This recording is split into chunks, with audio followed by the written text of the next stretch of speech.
Anong birth month mo? January. Sila yung malambing, masarap magmahal, pero madaling magsawa. Habang nasayo pa, sulitin mo na. February. Sila yung super moody, madaling ma-inlove, madali ring makamove on. Sweet, ma-effort, lalo na pag mahal niya talaga.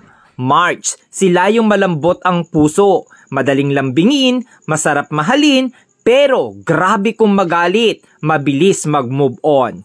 April, sila yung grabe magmahal, todo bigay, todo effort, tahimik pero mainitin ang ulo. Mahilig tumingin sa iba pero ikaw lang mahal niya. May, madaling mainis pero mabilis pasayahin. Maliit na effort mo, natutuwa na. Palaging may love life pero palaging niloloko.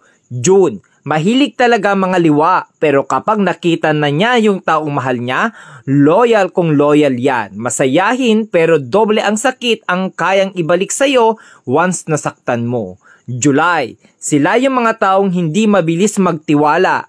Handang masaktan, mapasaya ka lang. Slowly, iyakin, emotional, mahilig magtampo. August, joker, abnormal, pero may tinatagong problema. Masarap kasama, masayahin, hindi showy, sakto lang magmahal. September, stick to one. Loyal pero madalas lokohin kaya matigas ang puso. Masarap maglambing, mabait pero demonyo magalit. October, pag pinakita mong sa kanya ka lang at sayo lang din siya, pero pag niloko mo, mas maloko yan sayo. Mapang-asar pero siya yung napipikon. November, hindi mabilis magka-move on sa isang bagay. Marupok, madamdamin, umiiyak ng patago pero kakayanin. December, malibog, joker, mabait, loyal, di ka iiwan, sila rin yung ipaglalabang ka. Hindi sa kanila uso ang salitang suko na.